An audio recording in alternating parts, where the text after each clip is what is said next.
Ok, boa tarde a todos, todes. Dizer que é um prazer estar aqui compartilhando essas reflexões com vocês. Agradecer muito o pessoal da Telesaúde aí por este convite de estar aqui. Bem, então sou Daniela Ribeiro Schneider, sou professora aposentada do Departamento de Psicologia da UFSC e continuo trabalhando como voluntária no programa de pós-graduação de psicologia dessa mesma universidade. Também já atuei muito tempo no mestrado profissional em saúde mental e atenção psicossocial, também desta universidade. E venho trabalhando há muitos anos, né, no campo da saúde mental, atenção psicossocial. E a ideia hoje é compartilhar um pouco algumas reflexões com vocês sobre essa temática, que são as internações em saúde mental, quando, por quê e onde. Né?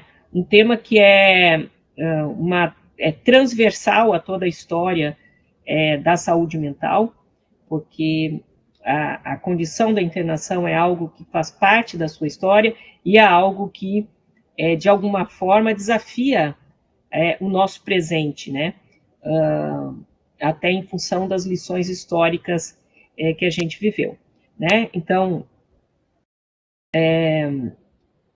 eu aqui hoje, nesse tempo que vamos compartilhar, gostaria de iniciar fazendo justamente a partir da história dessas concepções e práticas em saúde mental e atenção psicossocial, e dentro desse histórico pensar o papel que as internações psiquiátricas tiveram para que a gente, a partir da história, né, entenda os desafios do presente.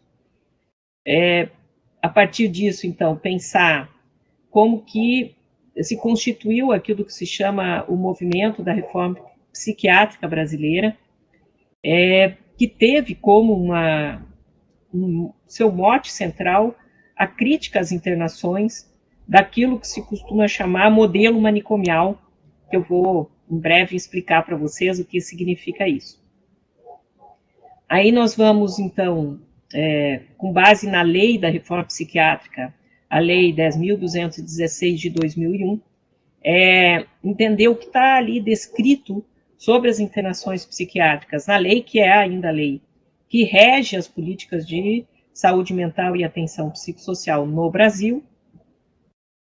Vamos dialogar um pouco sobre os critérios clínicos para as internações em saúde mental e fechar a nossa reflexão pensando sobre o contexto atual e, de alguma maneira, a retomada em determinados cenários desta ênfase das internações psiquiátricas. E aí, por fim, vamos abrir para uma reflexão com quem está aqui nos assistindo, né, para que vocês possam fazer perguntas, trazer exemplos das práticas de vocês, para a gente poder dialogar um pouco.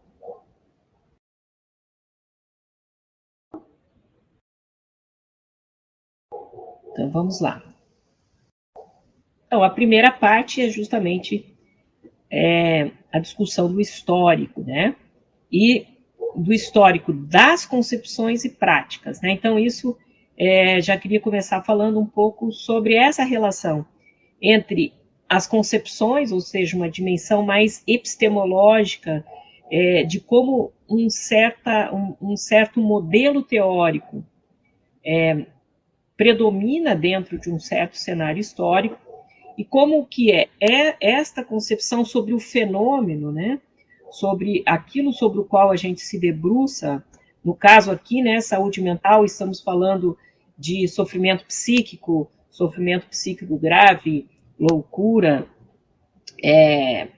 problemas relacionados ao uso de álcool e outras drogas, né? Então, como os olhares para esses fenômenos, né, de certa forma, desdobram-se em práticas, em intervenções tentando modificar, então, esse fenômeno, né? Então, por isso, vamos discutir um pouco questões epistêmicas e também desdobramentos das práticas em saúde que se desdobram desse processo aqui. Então, a primeira parte da história que eu queria trazer para vocês é o que eu chamo da consolidação do modelo manicomial no mundo, e eu vou fazer isso, né,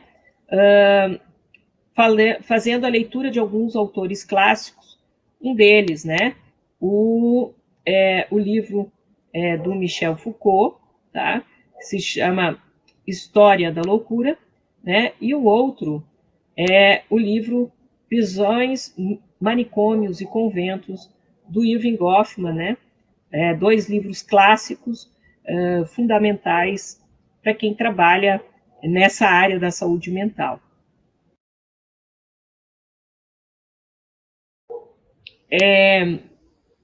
Então, eu vou usar um pouco o Foucault para discutir, né, com vocês dois grandes momentos deste processo, que Foucault vai chamar a grande internação, que vai acontecer entre os séculos 17 e 18, em especial na Europa, e depois o outro momento, que seria o momento dos hospitais psiquiátricos, né, onde de fato começa o modelo manicomial. Então, o Foucault vai descrevendo esse momento do século 17 e 18, que é a gênese do que é o modelo em saúde mental contemporâneo, e ele vai marcando que o lugar onde vão ocupar esses fenômenos, eles desdobram-se de um momento em que a lepra, os leprosos, né, que tinha uma alta capacidade de contágio, né, a lepra, ela é de fácil contágio, e, portanto, ela era isolada, né, isolada em locais, então os leprosos acabavam num processo de isolamento social para evitar o contágio. E na Europa, então, na Idade Média, se construíram grandes leprosários. E com o tempo, né, se consegue avançar um pouco nesses cuidados e começa, de alguma maneira, a desaparecer a lepra como uma questão central, né? E aí os leprosários começam a ficar vazios. São grandes estruturas arquitetônicas construídas com grandes muros que isolam essas pessoas da sociedade, né? Então, naquele momento, né, em especial na França, ainda durante a ordem monárquica, mas já no fim dessa ordem monárquica, né, porque aqui já estamos no início da Revolução Francesa, portanto, da ordem burguesa, né, como se chama, esse lugar passa a ser ocupado por aquelas pessoas que traziam algum incômodo social, né? Quem eram as pessoas que traziam incômodo social? Porque elas se encontravam nas cidades e, de alguma forma, estavam nas ruas, estavam em lugares com dificuldade de acesso ao trabalho, do que era, na época, né, as condições de trabalho. E aí, essas pessoas que tinham questões sociais, né, acabam sendo recolhidas a esses grandes leprosários que eram isolados e encerrados, né? Então, quem são esses que vão para esse lugar? Os pobres, os vagabundos, os presidiários, os loucos, né? Então, isso é que o Foucault vai chamar da grande internação, que que eles vão chamar isso de um hospital geral, mas chamam de hospital geral ainda, né, que esses lugares não têm nenhuma lógica médica, não, porque nesse momento ainda a medicina estava nascente, né, e em especial a psiquiatria ainda não tinha se consolidado enquanto disciplina, e, na verdade, esses lugares eram cuidados por religiosos, por voluntários, e eram lugares de grandes depósitos de pessoas, né? Então, esses lugares eram um lugar de ordem jurídica, ou seja, de controle social, e não um lugar de cuidado em saúde, né, propriamente dito. Tá? Então, o pobre, o miserável, o transeunte, os loucos, que tinham dificuldade de cuidar da sua própria existência, que tinham o que a gente chama hoje, né, de vulnerabilidades psicossociais e dificuldade de manutenção da sua existência, eles passam a ser aqueles que vão sofrer a exclusão social, né? Porque antes eram os leprosos, agora passam a ser estes, né? E eles passam a ser considerados problemas da cidade, né? Então, eu queria que vocês prestassem muita atenção nesse argumento que vem do século XVIII, que essas pessoas que têm dificuldades de cuidar da sua própria existência, sem que você considere todas as condições que lançaram as pessoas nesta situação. Né? Você não aqui está se perguntando por que alguém é pobre, por que alguém é miserável, por que alguém é transeunte na rua, muito menos porque alguém é louco. Né? Você simplesmente desconsidera todo o contexto e toda a história desse sujeito para reduzi-lo a essa condição, e com base nisso você o considera um problema da cidade. Né? E aí o que você faz? Você leva para um lugar isolado, fechado, encerrado, para que ele não perturbe a ordem social. Tá? Isso passa, então, diz o Foucault, né? A miséria, a loucura passam a ser consideradas questões de ordem social e de desordem social, os que perturbam a ordem social, e que, portanto, justificam o seu isolamento. Tá? Eu queria que vocês prestassem muita atenção nisso, porque para a gente pensar, né, quando a gente estiver falando das questões contemporâneas, para a gente refletir se, de fato, será que esse discurso foi superado ou a gente continua com uma retórica do século XVII e XVIII. Né? Então, isso, né, produz o que a gente vai chamar de higienização, né? Porque é uma questão de limpeza do centro urbano, né? De limpeza das cidades, de evitar contágios, né? Porque existia aqui uma teoria do contágio, né? De que isso, de alguma maneira, se propagava, né? E, portanto, era necessário isolar, distanciar, né? E isso, esse modelo de evitar com que haja misturas de raça, porque isso, um processo de higienização, ele se sustenta numa lógica que a gente chama lógica da eugenia, que é a lógica da raça pura, né? Que é a lógica de que há uma raça branca, eurocêntrica, etc., que é aquela que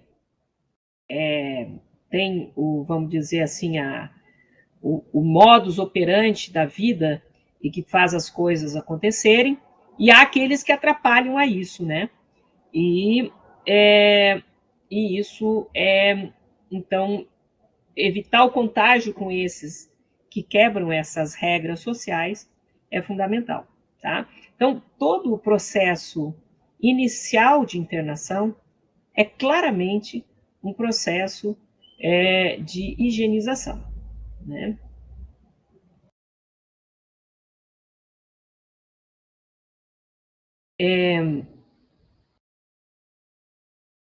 Agora eu queria trazer para vocês,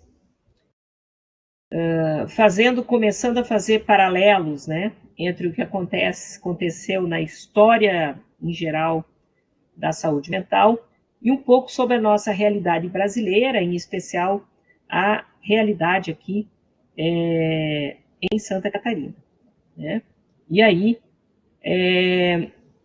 eu fiz uma pesquisa sobre a história da saúde mental em Santa Catarina, e nós entrevistamos as pessoas que buscaram fazer uma reforma no Hospital Colônia Santana, que é o nosso grande hospital público de Santa Catarina em saúde mental, e eles tentaram fazer essa reforma lá nos anos 70, né? E eles iniciaram, né, fazendo um processo para entender o que estava acontecendo. Então, eu entrevistei o diretor do hospital, o secretário de saúde na época, alguns psiquiatras que estavam atuando na época aqui, buscando fazer essa reforma, né? Então, eles vão dizer o seguinte: o que nós encontramos na Colônia Santana, quando chegamos em 5 de agosto de 71, no dia da posse, nós fizemos uma contagem geral do hospital. Colocamos todos os pacientes para o lado de fora das enfermarias e pessoas na porta contando. Eu supervisionei, junto com o Júlio Gonçalves, recém-nomeado diretor, essa contagem. Nós contamos 2.156 pessoas internadas na colônia, quando tínhamos, entre camas e beliches, 1.400 leitos. Havia, então, 756 leitos-chão. Leito-chão era uma instituição brasileira. O professor Luiz Sequeira falava muito que leito-chão era uma instituição brasileira. Além disso, o hospital tinha 4 médicos, 90 funcionários na enfermagem para cuidar desses 2.156 doentes. Deixa eu ver uma coisa aqui, vou passar adiante. E aí, né, o próprio Júlio Gonçalves vai dizer: como instituição, eu a chamava de associação de infelizes, porque sempre tinham pobres, abandonados, inválidos, deficientes mentais, epiléticos, e no meio disso tudo tinham loucos. E nessa situação só pioravam. Tudo isso numa associação caótica, lamentável, inadministrável e sem recursos de modo geral. Por quê?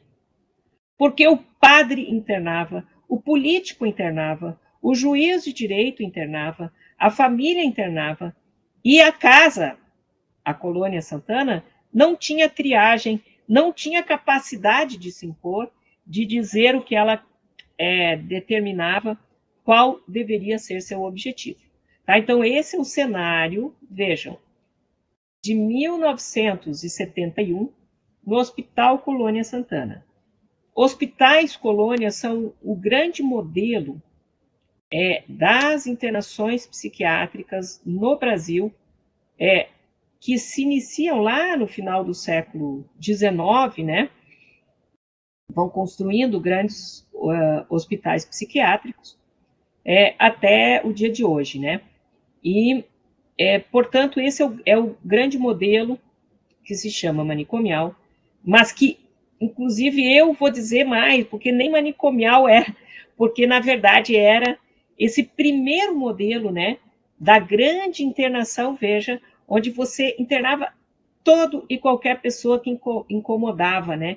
E aí eu tenho aqui o depoimento do diretor do hospital dizendo: o padre internava, o político internava, o juiz de direito internava, a família internava, ou seja, todo mundo que incomodava era enviado para esse lugar, né?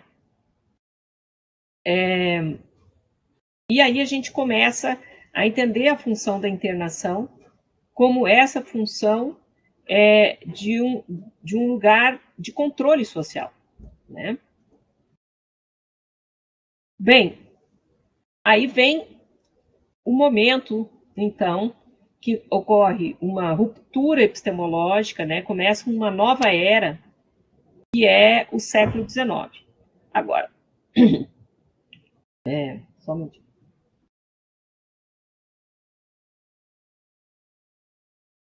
Agora, toda a ruptura, na verdade, mantém estruturas anteriores, né? E aí começa o que a gente vai chamar, a partir do século XIX, da hospitalização da loucura. E isso começa quando começa a psiquiatria, né? Começa a medicina a entrar para esses grandes hospitais gerais, trazer a ciência médica e,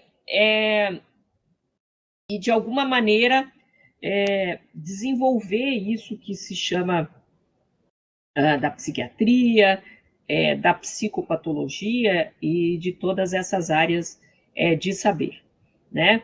Então, o que vai acontecer aqui? Bem, a gente sabe que na base disso tudo sempre está as questões da sustentação econômica e social de um certo contexto histórico, né? Então, no século XIX, começa um período de grande industrialização. A indústria começa a crescer, né? E esses, os pobres, os vagabundos, que conseguem de alguma maneira ainda ser produtivos, eles passam a ser mão de obra barata para essa grande revolução industrial que vai acontecer. E, portanto, eles são retirados desse lugar, que eram os antigos leprosários, que viraram hospital geral, entre aspas, porque não era de ordem médica, né? E passam a ser aproveitados no mercado de trabalho da grande indústria, que começa, que é nascente nesse século XIX, mas tem alguns que, de fato, não conseguem se adaptar aos processos de trabalho. Quem são esses que não conseguem se adaptar aos processos de trabalho? Em função da sua condição de saúde mental. São os loucos, né? Os loucos, eles têm muita dificuldade, né? Os seus processos de delírio, de alucinação e de sofrimento psíquico. E, portanto, o século XIX expulsa a pobreza, lança a pobreza para o mercado de trabalho, né, para esse mercado que precisava de muita mão de obra, e começa a deixar trancafiado nos hospitais, que se tornam hospitais psiquiátricos a partir de então, século XIX, a trabalhar então essa questão da internação agora nesse momento da loucura, né? E aí entram aqui em cena os psiquiatras que buscam trazer a noção da saúde, da terapêutica, de uma teoria médica, né? As teorias médicas vão ser várias sobre a loucura, não vamos ter tempo aqui de entrar em todas, né? Mas uma das coisas nesses hospitais gerais, nesses grandes herdeiros dos leprosários, né, as pessoas eram trancafiadas em correntes, eram acorrentadas, sofriam um conjunto de violências, né? E aí, Pinel, que é o grande nome desse momento histórico, ele faz a libertação das correntes dos loucos, né? Então, eles tiram as correntes que aprisionavam os loucos em correntes físicas, né?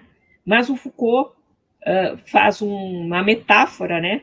Onde ele diz que libertam-se os loucos das correntes e aprisionam e acorrentam esses loucos à ordem moral, né? À razão, né? E ao diagnóstico de doente mental, né? Então, eles deixam de estar naquela situação de violência, querem estar aprisionados por correntes e tal, mas eles passam a estar de alguma maneira prisioneiros, porque aumenta sobre ele o controle sobre os seus sinais, seus sintomas, o diagnóstico, e um diagnóstico de doente mental é um diagnóstico de inviabilização, né? Porque esse sujeito, quando recebe esse diagnóstico, começa uma série de legislações que tiram ele o seu direito de cidadão, né? Ele perde o direito de votar e ser votado. Ele perde o direito de gerenciar a sua vida financeira. Então, se ele é, por exemplo, herdeiro de uma fortuna, ele não pode, ele vai ter que ter um tutor para gerenciar a sua fortuna, né? Ele perde o direito à voz, porque como ele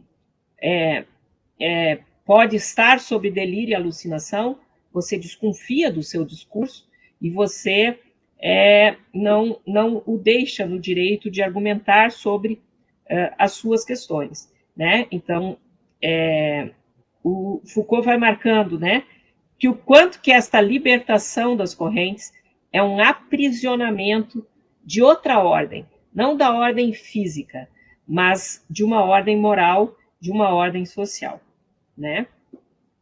Esse internamento, então, é um ato médico, é um ato, agora sim, feito por profissionais da medicina, de uma medicina que está se constituindo neste campo da loucura, etc., que é a formação, então, da ordem psiquiátrica, da ordem psiquiatrizante. E é aqui que se instaura aquilo que se chama, então, do modelo manicomial, né? Com Pinel, Tuck, Charcot o modelo manicomial é esse modelo aí, né? Muito bem. Então, esse movimento reduz, né, a loucura a uma doença, né? Então, isso é muito importante, né? Porque você traz toda uma herança, ou coloca, né, dentro desta lógica, um modelo que mais tarde se traduz como modelo biomédico, onde você vai buscar entender esse processo de sofrimento psíquico como sendo uma doença, e uma doença da ordem do desregramento mental, da desestrutura mental, né?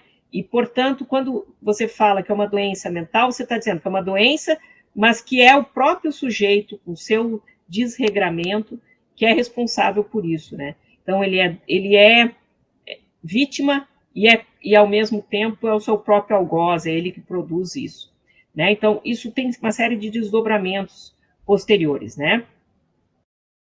E quem passa a ter o poder de decisão sobre o que pode, o que não pode, é o médico, né?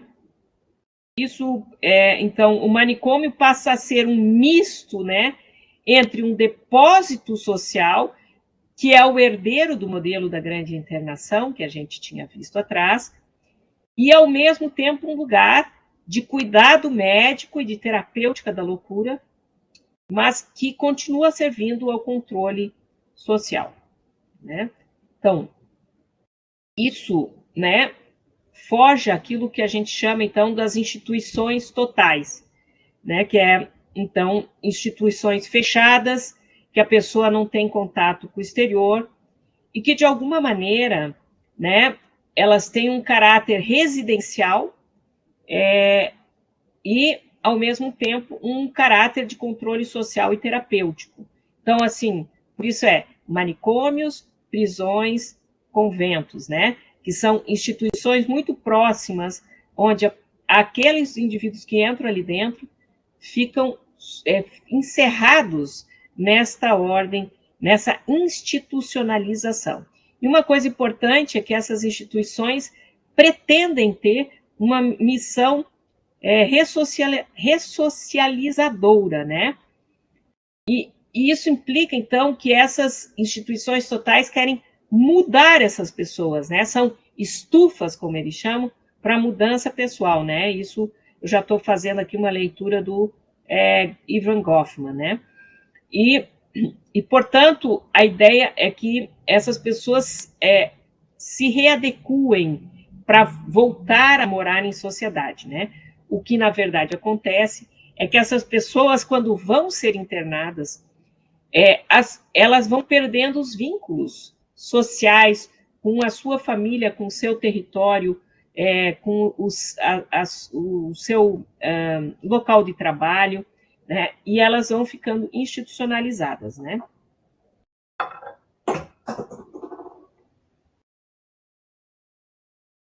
E entram naquilo que Goffman vai chamar da carreira moral do doente mental. Porque quando você recebe o diagnóstico, é muito difícil você se livrar dele. E ainda mais quando você é internado, né? E aí tudo passa a girar em torno desse diagnóstico e da sua definição, né? E isso gera, então, um estigma. O estigma social é uma desaprovação das características, das crenças, dos comportamentos de alguém, porque ele pertence a esse grupo que é estigmatizado, vítima, portanto, de um preconceito, de uma marginalização. Mas o mais cruel desse processo da estigma social é que esse processo é internalizado pelas pessoas, né? O estigma é internalizado, ou seja, as pessoas de alguma forma acabam elas próprias se aprisionando nesse processo de estigmatização que elas sofrem, né? E isso, de alguma maneira, mantém elas refém dentro desse processo de sofrimento psíquico que elas estão encerradas, né? Então eu trouxe aqui algumas imagens, né, deste livro que talvez vocês conheçam, e se não conhecem, recomendo, né, que é da Daniela Arbex, que ela vai uma jornalista que vai fazer um grande resgate histórico do maior manicômio brasileiro, né, lá em Minas Gerais. E aqui são algumas cenas do que era esse modelo manicomial, né, onde a gente pergunta, será que isso realmente é um lugar de cuidado, como se pretendia, ou é realmente o lugar do controle social, né, e tudo mais. E aí eu trouxe aqui para vocês, já que estamos falando de Santa Catarina, sobre o nosso cenas, né, do nosso Colônia Santana, que é o nosso grande, que em 1941 ele é criado. Ele foi o último hospital colônia criado por aquilo que se chamava a Liga Brasileira da Higiene Mental, que era o que era o nosso Ministério da Saúde, o nosso Departamento de Saúde Mental do Ministério da Saúde, de alguma forma era a Liga Brasileira de Higiene Mental, responsável pela criação dos hospitais colônias, né? E o Colônia Santana é o último grande hospital, mega hospital, em ser criado, né? Dada essa inoperância que a gente viu ali na pesquisa, daquela fala do diretor, etc., dessa superlotação, do leito-chão, dessa falta absoluta de terapêutica, porque as pessoas não ficavam morando lá ou não conseguiam sair de lá, né? É que há uma sindicância. Obrigado, Roberta. Há uma sindicância em o IPQ ele se torna Instituto de Psiquiatria de Santa Catarina em 1996,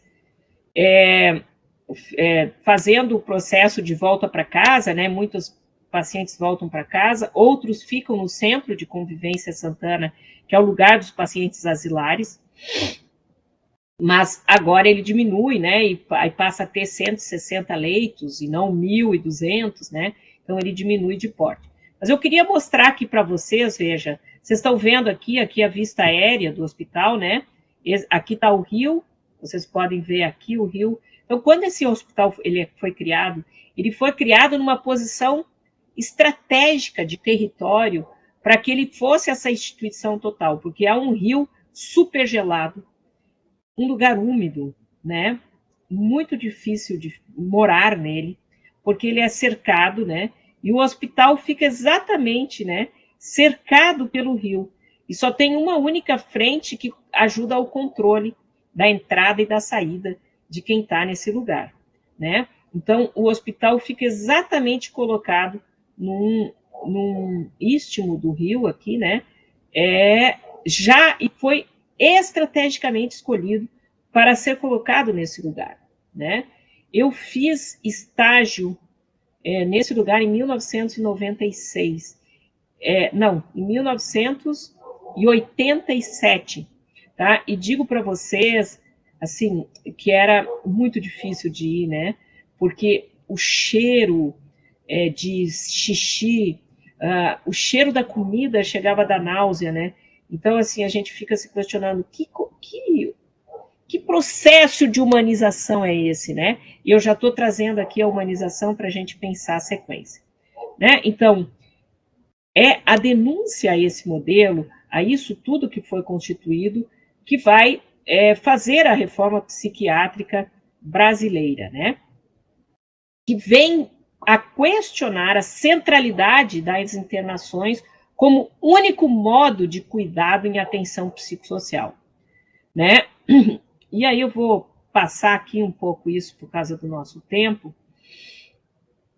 e vou discutir com vocês, né, que é aqui que entra a proposta, então, do que a gente chama de modo psicossocial, que tem, né, parte de uma compreensão, veja, de que o sofrimento psíquico, a loucura, não é algo somente da ordem de uma doença, né, mas diz respeito à história de vida desse sujeito, ao seu contexto cultural e à forma como esse sujeito conseguiu lidar e agir sobre certas condições de vida que ele tinha, né? Então, veja, o foco da compreensão da loucura muda de uma lógica biológica e individualista para um olhar de uma produção social da loucura, né? E de entender que se alguém está louco, é porque esse processo de enlouquecimento ele se deu na relação de vida com os outros, com o seu contexto, com as condições de trabalho, com as exigências em torno de uma condição social, com as exigências e que, portanto, se há uma produção social da loucura, é na relação social que ela tem que ser trabalhada.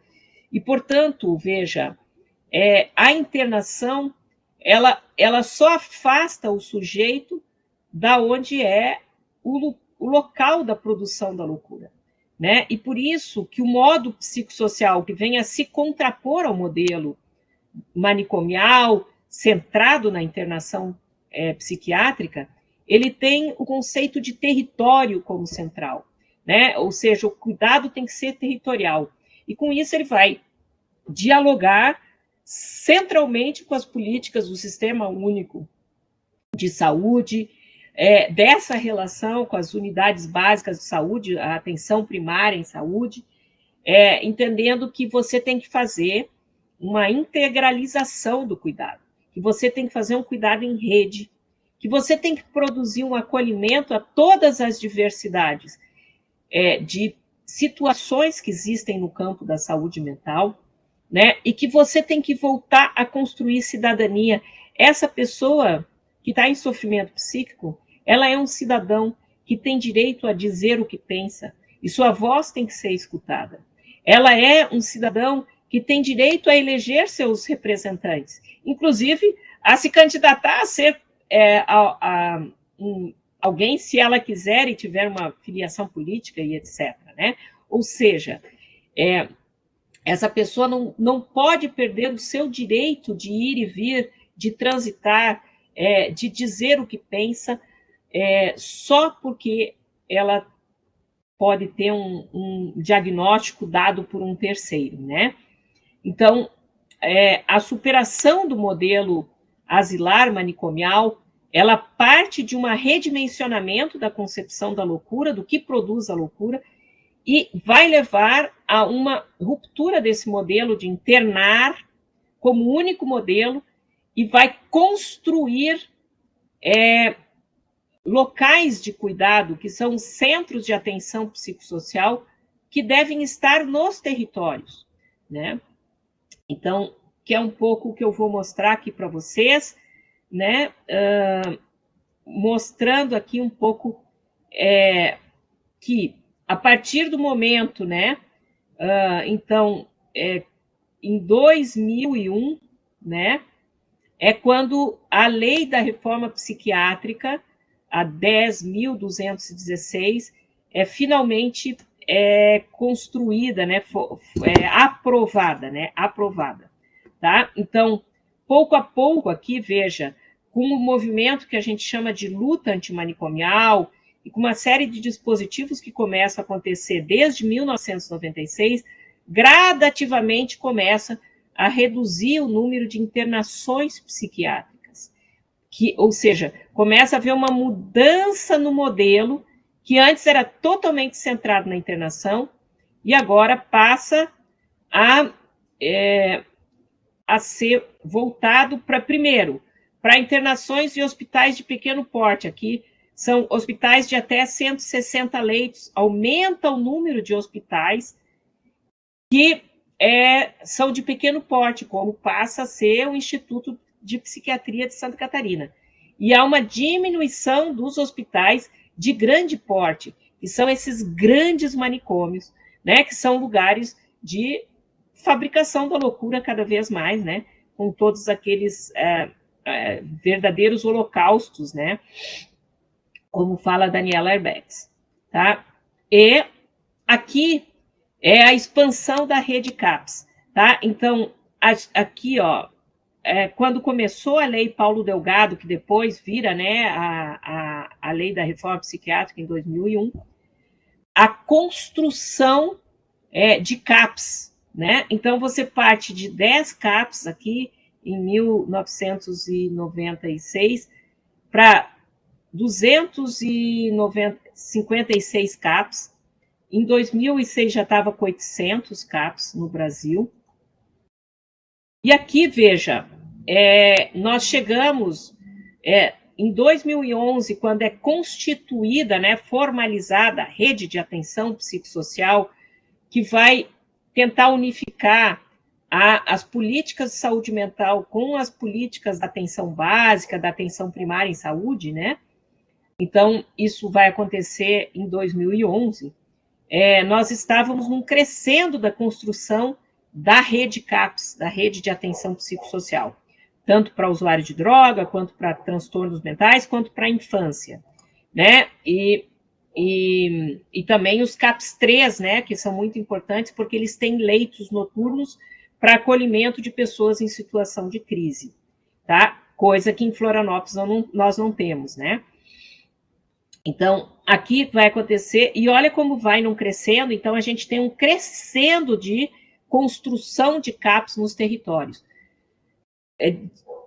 Combatendo uma ideia, veja, de que fechar hospital fechar leito psiquiátrico em hospital é fazer desassistência. Não é fazer desassistência, é construir novas formas de assistência dentro dos territórios, né? E com outras possibilidades aí. E sei que estamos chegando aqui ao nosso final, vou tentar apressar aqui, mas queria mostrar para vocês aqui, ó, que aqui, né, pode usar o teu tempo, por enquanto a gente está sem dúvidas aqui, eu sei que tu tem bastante coisa para compartilhar, então pode ficar tranquilo. Tá, o pessoal vai pondo as perguntas aí, tá? Então, olha só, eu queria mostrar aqui, ó, 2016 é o ano do impeachment da presidenta Dilma, tá? Nós estávamos aqui, veja, olha como isso aqui é uma ordem crescente, né, de construção de CAPS. E vocês vão ver aqui que começa a estacionar essa construção de CAPS, tá? Então, aqui, isso aqui é quantos novos CAPS foram construídos por ano, tá? Então, aqui você começa, 2004, por exemplo, 2006, foi um ano com muita construção de novos CAPS. Você tem uma coisa que é meio que um crescendo, né? Com alguns picos em alguns anos, né? Então, aqui começa os NASFs, né? Os Núcleos de Atenção à Saúde da Família. Aqui nós vamos ter o ano, então, 2011, o ano que se faz essa importância de juntar a atenção primária com a saúde mental, etc. Isso é um pouco forçado também pelo próprio núcleo de atenção à saúde da família, matriciamento, tudo aquilo que a gente conhece, né? E aí, veja, aqui você tem alguns picos, mas você vai crescendo, tá? E aí, 2016 é o ano do impeachment da presidenta Dilma, né? 2015 já é o ano em que o Ticanori, que era o coordenador de saúde mental, já é o momento da crise, né, do governo Dilma, e ela, nas negociações, para tentar ainda se manter no poder, acaba tirando o Ticanori e entra o Valêncios, que era um diretor de um hospital psiquiátrico. E vocês vão ver que daqui em diante começa um decréscimo radical na lógica da construção de CAPs, de serviços territorializados. Para vocês terem ideia, em 2018, eu não tenho dados mais recentes, né, só foram construídos 30 CAPs no país. Tá? E aqui, né, 2016, começa uma retomada da lógica das internações psiquiátricas. Tá? Então, esse é um dado de 2019 do investimento financeiro do governo Bolsonaro em saúde mental. E aí entra essa figura das comunidades terapêuticas que já existia, né, anteriormente na política para álcool e outras drogas, e que a partir desse momento ela passa a ser central na política de saúde mental. Antes ela existia e ela era periférica. E no governo Bolsonaro ela passa a ser central, né? E aqui então o investimento em comunidades terapêuticas no ano de 2019 foi de 297 milhões. E houve um investimento de internações de hospitais psiquiátricos de 17,9 milhões. E o investimento em toda a rede CAPS de todo o país foi de 4,2 milhões. Então, a gente vê claramente a mudança do modelo, a retomada, porque as comunidades terapêuticas são lugares de longa internação. As pessoas passam de 6 a 9 meses nesses lugares, né? Pela lei da reforma psiquiátrica, o máximo de tempo de internação num hospital é de 30 dias, prorrogáveis para 60, né? E aqui, né, você vai ver uma coisa de você retomar as comunidades terapêuticas cuja internação é de 9 meses. Ou seja, a pessoa faz uma ruptura com a sua vida, com o seu território, com os seus laços, né? Porque durante 9 meses ela fica totalmente distanciada desse processo. Então, aqui nós temos a... Opa,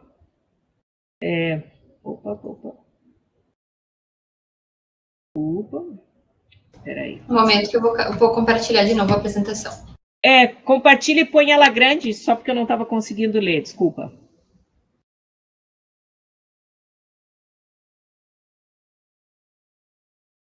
Perdão.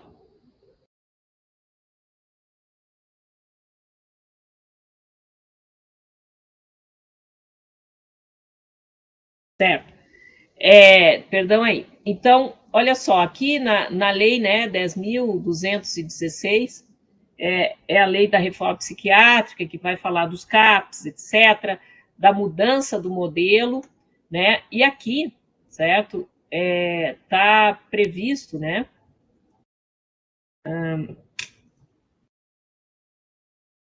eu acho que tu tá com controle, né, tu que tem que passar agora. Isso, eu tô carregando aqui novamente, que eu acho que caiu. Ah, desculpa, perdão. Isso.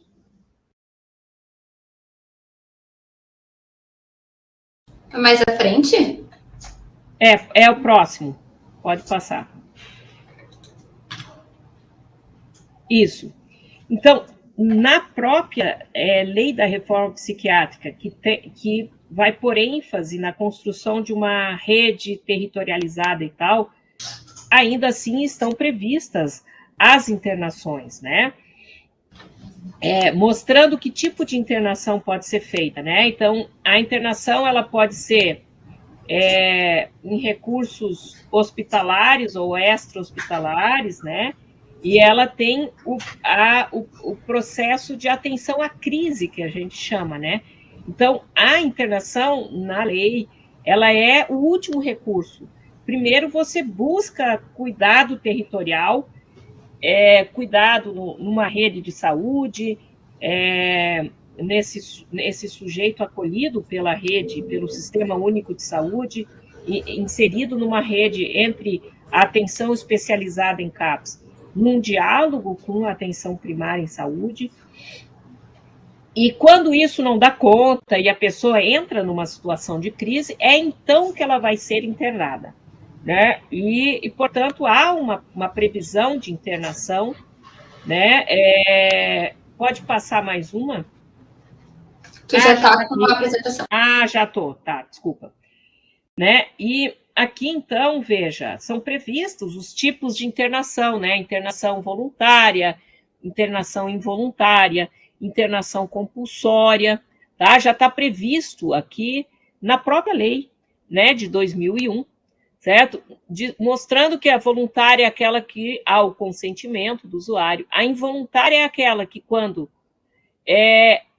ele não dá o consentimento, mas há um critério que vai fazer com que um terceiro possa interná-lo, né? E a compulsória é aquela determinada pela justiça, porque essa pessoa está com alguma questão, né, de ordem jurídica, cometeu um furto, ameaçou de morte alguém, e isso gerou um processo, e aí essa pessoa tem uma internação compulsória. Então, a gente não pode confundir essas duas coisas, tá? A internação compulsória é determinada pela justiça.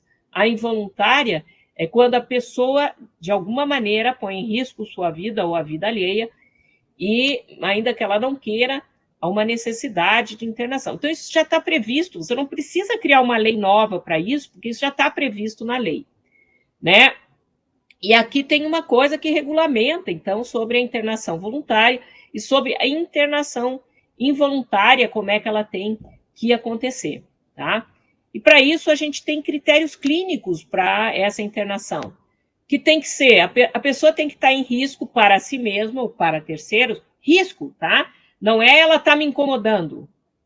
Eu tenho um vizinho aqui que discute muito alto com a mulher.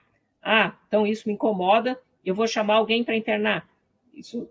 O incômodo não é o risco da minha vida, né? Então, nós temos que ver o que é o critério de risco e não incômodo, né? Tá?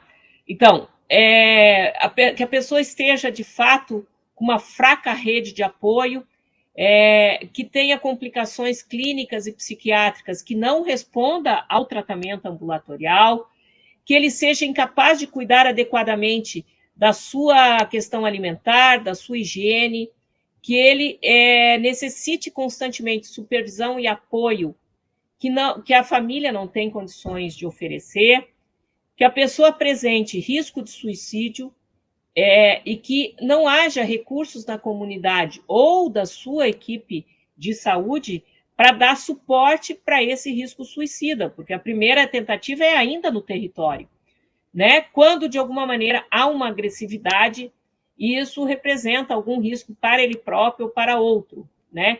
E já foram tentados recursos extra-hospitalares e eles não foram possíveis, né? E aí é isso, né? Esses são os grandes critérios, tá? Então, para encerrar, né? Eu queria colocar que está vendo, né? Vocês estão vendo, está vendo um retrocesso, uma retomada do século XVIII, gente. É do século XVIII, porque o que está sendo internado é aqueles que incomodam, que estão na rua, que estão nas estradas, que estão ali na frente de um restaurante pedindo comida, esses que estão incomodando, né? E volta a ter novamente uma ênfase na internação, né? E aí, veja, lembra que eu falei lá dos problemas da cidade, né? O que está em jogo aqui, né? Se não são aqueles que são considerados os problemas da cidade, né? E aí eu coloquei aqui o decreto da internação humanizada, que eu coloquei entre aspas, né? Porque óbvio que aqui está em risco que humanidade é essa, de que humanidade se trata, né? Quem é que está humanizando quando você tira o direito de ir e vir de uma pessoa e volta a isolá-la, né? 6 meses, 9 meses de uma comunidade terapêutica, ou manda para o IPQ, que não tem mais como suportar o volume de internações que ele tem, porque ele é o único recurso dessa grande Florianópolis, né, de internação pública, né, que não seja em comunidade terapêutica, né? Então, e ele é voltado, então, para essa população de rua, né, para essa população, é uma lei que se volta para a população de rua, né? Que, de alguma maneira, se dirige, esta lei se aplica a todos os cidadãos que estejam em situação de rua. Então, já existe uma lei maior que fala das condições de internação, mas aqui você cria uma lei específica para um tipo de população, que é a população em situação de rua. Então, eu coloquei a história para vocês entenderem que nós, na verdade, estamos retomando ao século XVII e XVIII. Tá certo? Nós estamos retomando a grande internação, não é nem um manicômio. E aí a gente se pergunta, né? Que humanidade é essa que está colocada aqui nessas palavras tão pomposas e tão bonitas, né? Isso é uma internação humanizada ou uma higienização social, né? E aí até uma pergunta, o que representam, né, as comunidades terapêuticas que têm sido, né, financiadas, lógico que sob o governo Lula volta um investimento na rede de atenção psicossocial, na rede CAPS, volta a ter esse tipo de investimento mais forte, mas ainda assim é muito difícil não colocar as comunidades terapêuticas como uma dessas alternativas. O governo Lula não faz a ruptura com esse modelo, ainda que mude a lógica do investimento. Tá? O governo Lula tem colocado um investimento maior na rede CAPS, menor aqui nas comunidades, mas continua financiando, né? E, na verdade, os estados, boa parte deles tem investido nas comunidades terapêuticas, né? Isso acontece em Santa Catarina, e todo o nosso modelo no campo de álcool e drogas, e hoje em dia não só do álcool e drogas, como também muito dos transtornos mentais, tem ido para comunidades terapêuticas, né? Então, a gente teria que se perguntar que lugar é esse, né? Tá bom? Então, era isso, né? E abri, desculpa, passei um pouco do tempo, mil perdões, não sei se temos que encerrar, mas abri aqui, eu acho que tem algumas perguntas. Desculpa aí passar o tempo. Vamos lá, obrigada, Daniela, pela tua exposição. Acho que a gente refletiu bastante, né, sobre esse cenário, sobre o que a gente está vivendo atualmente. E é preciso ter esse olhar também, né, para o passado, sobre o que a gente está fazendo em relação à nossa sociedade, né? E a gente tem alguns questionamentos em relação aos CAPs, porque quando há necessidade, talvez o paciente coloca ele ou a família em risco. Tiveram algumas pessoas que comentaram que as instituições talvez não possuam profissionais em saúde mental preparados, com conhecimentos adequados para essa abordagem. E aí a Karen perguntou também qual é qual a solução que você consegue enxergar para essa situação. Karen, assim, acho bem legal essa questão que você traz, essa polêmica, estou vendo que tem ali gente questionando e tal, né? Que você traz aqui, porque assim, veja, nós temos um modelo manicomial desde o século XVII, consolidado no século XIX, né? E que vem perdurando. Então, nós temos aí 3 séculos de modelo, né? Que é a lógica da internação, a lógica do isolamento, a lógica da culpabilização do usuário. O modelo, que é o modelo da rede de atenção psicossocial, ele é um modelo recente, ele tinha 20 anos de funcionamento, né? Então, 2001, 2021, 22, 23, 24, 25. Então, a gente tem que entender que este modelo, ele começa a ser desconstruído quando ele ainda era um adolescente, né? Ou seja, havia muitas coisas a serem construídas e reformuladas, né? E havia dificuldades, sim, mas ele era ainda um serviço, uma estrutura, dispositivos em construção, né? E ele, de alguma forma, passa a ser atacado ainda muito jovem, né? Então, eu acho que a gente deveria voltar a apostar na rede CAPS, porque ela tem uma lógica que é muito importante, porque ela é uma lógica de que ela tem que se ligar à atenção primária em saúde, ela tem que haver um fluxo e uma interlocução entre os serviços que estão ali, né, em cada território das unidades básicas, com suas equipes de saúde mental, que são as equipes NASF, e que fazem, de alguma maneira, essa intermediação com serviços especializados, quando há necessidade desse serviço especializado, com serviços, etc. E se em algum momento houver uma crise, aí sim a internação para esse cuidado que está ali colocado, para a pessoa não atentar contra a vida própria ou alheia e tal, tá? Eu diria que o CAPS, uma das fragilidades maior do CAPS, é o próprio modelo manicomial que vai para dentro dele, porque tem uma coisa, e aí a gente que é das universidades tem que fazer a meia-culpa, e queria elogiar a telesaúde pelo seu papel de desconstruir isso, né? Que a gente... Qual é a formação dos profissionais que estão dentro do CAPS? E se você for ver, eu tenho pesquisas sobre isso, a gente vai ver que a maioria dos profissionais vão para dentro dos CAPS com uma formação ainda dentro muito de uma lógica conservadora, biomédica, centrado na doença e na medicalização, e pouco apropriados do que se chama de uma clínica psicossocial, num modo psicossocial.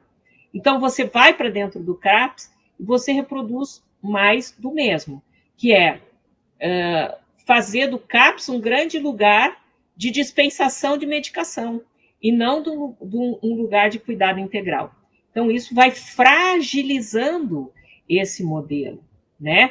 E, de alguma forma, colocando esse lugar como pouco eficaz no olhar de alguns, né? A gente tem vários exemplos de iniciativas no Brasil muito intensas, de CAPs muito fortes, muito bem estruturados, quando eles, de fato, assumem esse modo psicossocial. Então, acho que a gente tem que reforçar a formação, uma formação crítica, uma formação para atenção integral, para os princípios do SUS, para pensar a intersetorialidade, para pensar isso, e aí o CAPS passa a ser reforçado, né? Então, eu acho isso muito importante, né? E aí, ali fala, alguém está perguntando sobre as alternativas da internação, né? Por exemplo, os CAPS-3 são alternativas a esse modelo, né? Os CAPS-3 são lugares que não são fechados, não são instituições totais, isolados, em que o sujeito fique fora, né? São lugares de cuidado em que a pessoa vai ter leito ali para uma situação de crise, mas ela fica naquele lugar que ela pode dialogar com sua família, que ela pode encontrar, né? Que ela pode ter alguma coisa que viabilize ela manter os seus laços sociais. Porque o que há de mais radical em saúde mental é a ruptura dos laços sociais, né? Uma dica que eu dou para o pessoal assistir uma web que nós tivemos ano passado sobre medicalização. É importante a gente falar sobre isso também, né? Na atuação profissional, olhar para o amplo do atendimento, né? E para não virar um local de distribuição de receitas e humanizar esse atendimento, né? Fortalecer, né, esse vínculo com o paciente também, com o cuidado. A Heloísa comentou: formação, informação e muita educação permanente para o exercício desse novo modelo. Com certeza, Heloísa. A Heloísa da DAPS concordou. Isso aí, Elo, devemos seguir na luta para fortalecimento da RAPS. Fortalecer e amadurecer faz parte. A Bianca questionou sobre como fazer para os municípios que não possuem CAPS. E ali a própria Heloísa, né, respondeu um pouco sobre os consórcios, né? Hoje se buscam consórcios com CAPs micro-regionais para que acolha, né, a população de cidades menores, vizinhas, que possam ser acolhidos, né? Perfeito. A Anaí comentou que precisamos falar sobre GAN. Eu acho que pode ficar também uma ideia, Heloísa, de webs, né? A Heloísa é nossa parceira da SES, a gente trabalha diretamente com a SES, eles têm essas ideias das webs, passam para a gente acaba montando, mas é eles que fazem todo esse atendimento, assim, do que o pessoal está precisando, necessitando de informação e de conhecimento. Então, fica aí. Eu acho que em saúde mental a gente tem muitos assuntos importantíssimos, é muito amplo que a gente tem a discutir. Então, é sempre rico, assim, que vocês possam enviar para nós ideias do que vocês precisam, das webs que a gente pode trazer aqui para ajudar também, né, o pessoal da SES nessa questão.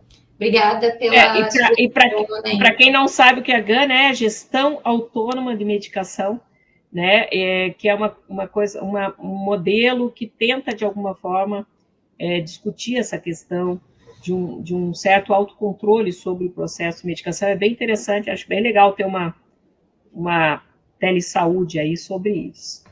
Ótimo, vamos pensar futuramente. A Heloísa já aceitou, a Heloísa é muito... Ela aceita, vamos lá, vamos fazer. Ana Cláudia, cada unidade de saúde deveria ter profissionais capacitados em saúde mental. Se cada ESP tivesse como equipe mínima a presença de um psicólogo, seria bom. Com certeza, Ana Cláudia, eu acho que o psicólogo em todas as unidades ia ser o ideal, né?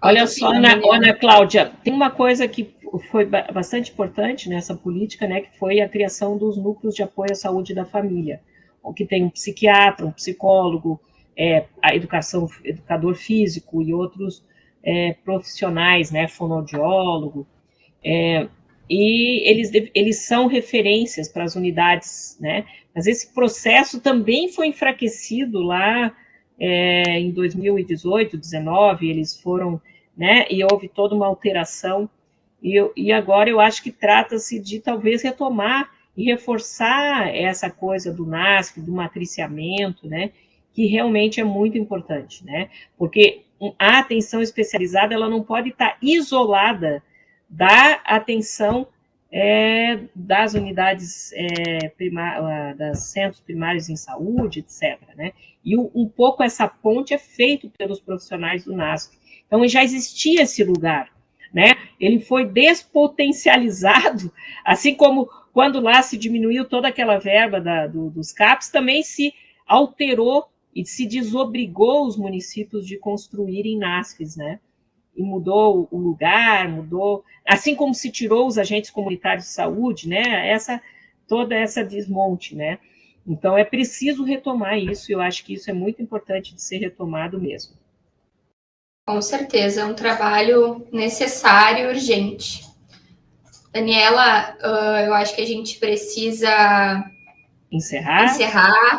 Nós estamos com 7 minutos, eu acho que é um assunto que a gente acaba conversando e pensando e tendo muitas discussões, né, e reflexões a partir da tua fala.